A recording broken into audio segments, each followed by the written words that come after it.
Welcome. This Miss Locker Talkies. A customer bring this key for us. We want to do a spare. So we gave him this brass original key.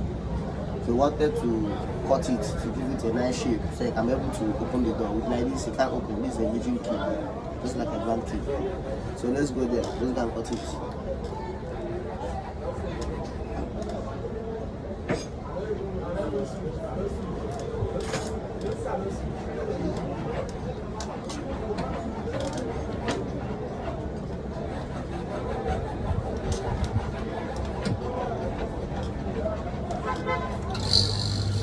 Let's go there.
As you can see, we are first cutting the key.